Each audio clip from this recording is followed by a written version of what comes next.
TB में basically होता क्या है कि यहाँ पे आप लोगों को समझना पड़ेगा कि आखिर ये टीबी फैलता कैसे है।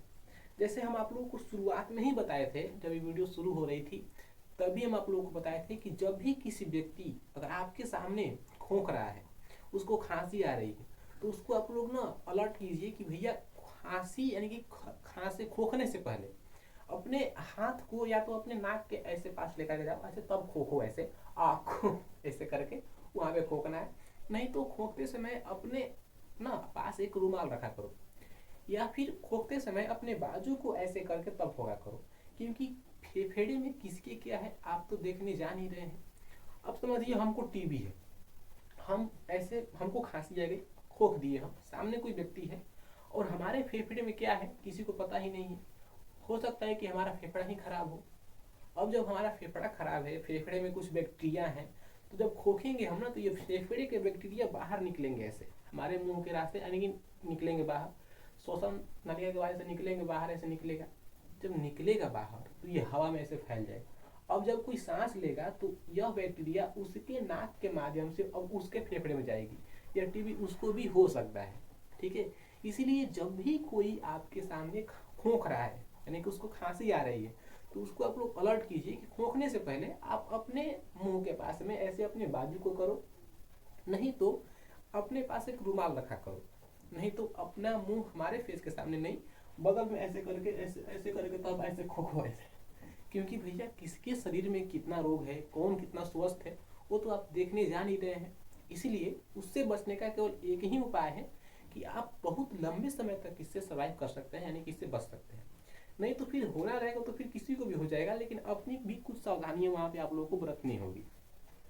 टीबी को हम लोग पेटिक क्षय रोग भी कहते हैं, इसको यक्षमा भी कहा जाता है, इसको ट्यूबरकुलोसिस भी कहा जाता है, इसका कई सारा नाम है। टीबी को क्षय रोग, टीबी, यक्षमा, ट्यूबरकुलोसिस, इसका कई सारा नाम है। तापेटिक इसका भी नाम है, यानी कि लगभग 5-6 इसका नाम है।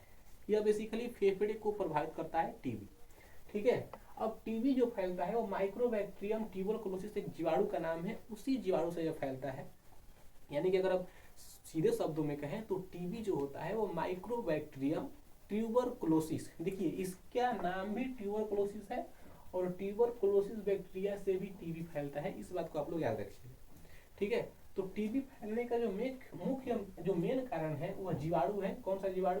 तो ट्यूबरकुलोसिस जीवाणु। ठीक है, अब अगर आप बच्चे हैं, जैसे अगर किसी छोटे बच्चे का जन्म हुआ, तो छोटे बच्चे के जन्म के समय में उसको एक टीका लगता है, बीसीजी का टीका, बैसिलस क्लाइमेट ज्यूरिन।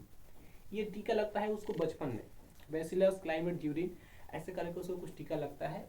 अब वो टीका उसको लगा है कि नहीं, तो जन्म के समय बच्चे के पास एक डायरी मिली होती है, ऐसे करके एक बड़ा सा डायरी, उसी डायरी पर ना उसके सब टीके लिखे होते हैं कि उसको डीपीटी का टीका लगा है कि नहीं, एमडीसी का टीका लगा है कि नहीं, सॉरी एमडीटी का टीका वहाँ पे उसको लगा है कि नहीं, बीसीजी का टीका लगा है कि नहीं बच्चे पे। लेकिन अगर आप जवान हैं, जैसे आप हमारे एज के हैं, आप जवान हैं, आप वयस्क हैं कह सकते हैं, आप यंग हैं, तो उस टाइम पर भी टीबी से बचने के लिए आपको एक टीका लेना होता है जिसका नाम होता है डॉट्स। ठीक है, डॉट्स का टीका आप लोगों को लेना ही होगा, क्योंकि टीबी से बचने का यही एक ना टीका है जो कि वयस्क यानी कि एडल्ट के समय, एडल्ट्री के समय आप लोगों को लेना होता है, जो कि अनिवार्य होता है। इसका जो फुल फॉर्म होगा directly observe treatment. Directly observe treatment यानी कि अगर आपको इसका टीका एक बार लग गया ना, तो अगर टीबी के कुछ लक्षण भी अगर आपके फेफड़े में होंगे तो फिर यह उसको साफ कर देगा। इसलिए टीबी से बचने के लिए आप अपने आसपास का कोई सरकारी अस्पताल देखिए, वहाँ पे जाइए, बोलिए कि हमको डॉट्स का टीका लगाइए, क्योंकि हमको बचपन में लगा था, अब हम ना वयस्क हो चुके हैं, क्योंकि इस टीके का क्रियाकलाप लगभग समाप्त हो गया है, हमको इस टीके की आवश्यकता है, हमको यह टीका लगाइए, तो आपको वहाँ पे लगाएगा। ठीक है, तो आई होप कि आप लोग टीबी से संबंधित रोगों के बारे में समझ गए होंगे, और आप लोगों को जीवाणुओं से कौन कौन से रोग हो गए हैं इसकी चर्चा आप लोगों को पूरी आसानी से हो गई होगी। तो मिलते हैं एक नई वीडियो में एक नए टॉपिक के साथ, तब तक के लिए धन्यवाद।